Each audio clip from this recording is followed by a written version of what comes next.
Em 2 Crônicas, capítulo de número 16, e o capítulo 18, diz assim, em 2 Crônicas, capítulo número 16, versículo de número 10. Louvado seja Deus. Aqui nesse contexto é Asa falando acerca do profeta Anani. Diz assim, versículo 10 de 2 Crônicas, capítulo de número 16. Então Asa ficou irado com o vidente e o pôs em uma casa principal, porque ficou furioso com ele por causa desta coisa. E Asa, no mesmo tempo, oprimiu alguns do povo. Essa palavra diz que Asa prendeu o profeta, porque o profeta tinha profetizado, repreendido a atitude do rei Asa. No mesmo livro de 2 Crônicas, capítulo de número 18, versículo 4, desta feita, acerca de Micaías, outro profeta, diz assim a palavra do Senhor. Micaías disse, versículo 34, Micaías disse: eis que naquele dia verás quando adentrares uma câmara interna para te esconderes. E o rei de Israel disse: tomai Micaías e carregai-o de volta a Amon, o governador da cidade, e a Joás, o filho do rei. E dizei: assim diz o rei, colocai este indivíduo na prisão, e alimentai com pão de aflição, com água de aflição, até que eu retorne em paz. Louvado seja o nome do Senhor.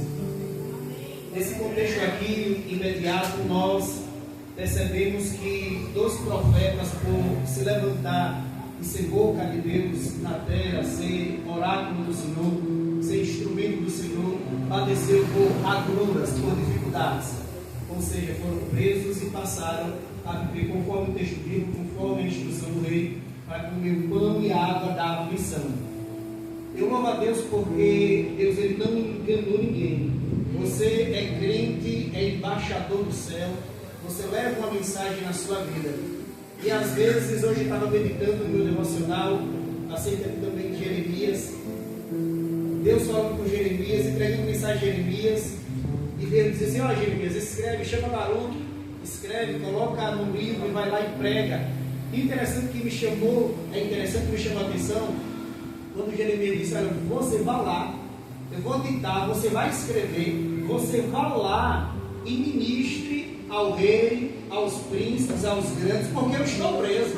Aí eu disse: meu Deus, a palavra do Senhor veio para Jeremias, usando Jeremias, profeta do Senhor, em íntima comunhão com o Senhor, arauto do Senhor, profetizando. E a palavra diz assim: olha Jeremias, desde quando você começou a profetizar, ou seja, de reinos passados até agora, eu quero que você escreva tudo e fale para o povo.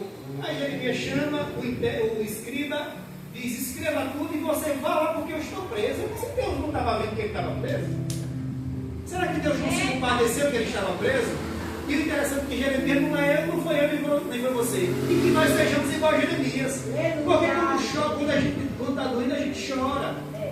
Quando está ruim, a gente chega até misericórdia. A gente não murmure, mas nós somos tão fracos. Jeremias parece que ele ignorou aquele momento e disse: olha, embora eu esteja preso, mas olha, você empregue, porque a mensagem era essa.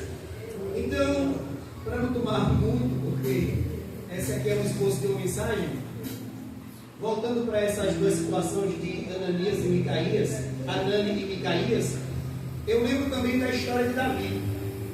Porque esses profetas, eles entregaram a mensagem do Senhor, embora sabendo da possibilidade de acontecer o que aconteceu com eles, foram presos.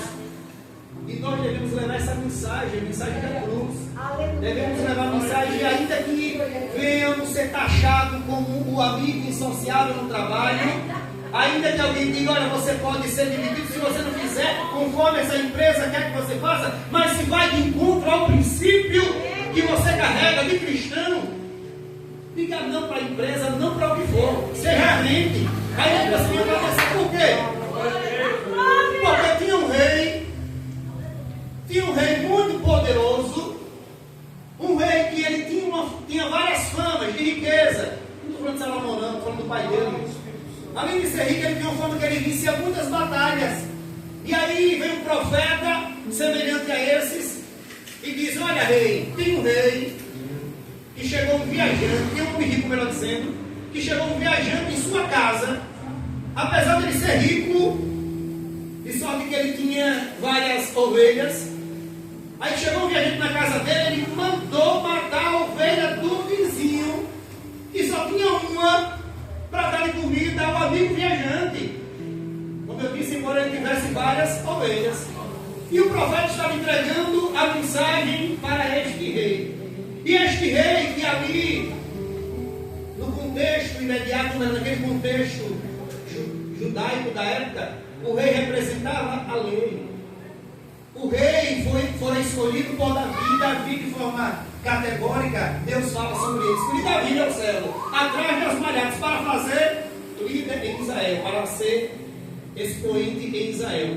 Então Davi, ele detinha a suprema corte no quesito de sentença. Ou seja, o que ele determinasse estava determinado.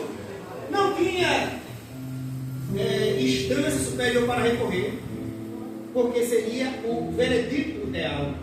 E aí Natan diz a mensagem para este rei desviado, e ele dá o veredito judicial da época. Este homem rico que pegou da ovelha do vizinho, que só tinha uma, embora ele tivesse várias, ele deve morrer. E aí Natan disse: aí, Cabavé, parafraseando, trazendo para o nosso linguajar coloquial nordestino: olha, Cabavé, esse homem é você. E o que me chama a atenção é que a gente glorifica o nome do Senhor, que Deus não erra. Quando Ele diz algo sobre a sua vida, é porque Ele sabe. Quando Ele disse que vai lhe abençoar, quando Ele disse que não vai soltar na sua mão, quando Ele disse que era a sua vida, porque Ele contempla a sinceridade. Eu glorifico a Deus por essa amizade que eu tenho em conhecer de Deus, porque eu vejo muita sinceridade na vida dele. Eu vejo um homem sincero que serve ao Senhor naquilo que Deus colocou em suas mãos. E nós nos conhecemos há muitos anos, e a vida é assim, a gente está para lá, para cá, trabalhando, estudando uma coisa e outra, mas tem uma grande estima. E é a sinceridade, Davi, que você deve ter, que eu devo ter, que nós devemos ter, é a sinceridade que a epígrafe do Salmo 51, o título que tem lá em cima. Salmo de Davi, aleluia, louvado seja Deus. Quando Natan foi falar com ele, repreender. Porque ele poderia dizer: a sentença não é essa, que este homem deve morrer. A sentença é que você, profeta, que ousadia é essa de vir querer dizer uma palavra dessa contra o rei? Você deve ser preso, você deve morrer. Ele poderia mudar a sentença e dizer assim, mas ele disse: não retire de mim o teu Santo Espírito. Ele reconheceu que ele pecou, ele reconheceu que grande é o Senhor. Embora ele fosse rei de Israel, embora a palavra dele era justiça em Israel, ele disse: pequei contra o céu, eu pequei, eu errei. E é assim que nós devemos andar até chegar no céu. É reconhecer que você não é nada, é reconhecer que você é pequeno, frágil, precisa ser humilde na presença do Senhor, reconhecer que você é bom e nada. E Davi reconheceu, e Deus disse acerca de Davi: nunca vai faltar alguém que sente no trono da tua linhagem. Davi, depois de Salomão, Roboão, Asa, Josafá e Jorão. Esse é o contexto dessa mensagem que eu vou pregar aqui, esse profeta me chamar.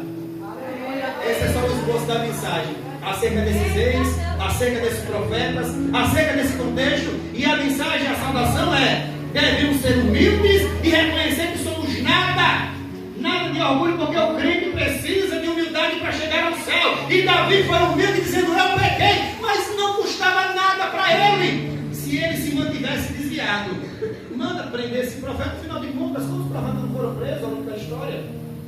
Poderia ser mais um ser preso, mas ele disse: não, eu pequei, eu errei. E o Salmo 51 maravilhoso diz: não retire de mim o teu Santo Espírito. Não endureça sua cerviz, não endureça. Seja humilde para que o Santo Espírito ele nunca saia da sua vida. 2 Coríntios 4, versículo 7. Temos, porém,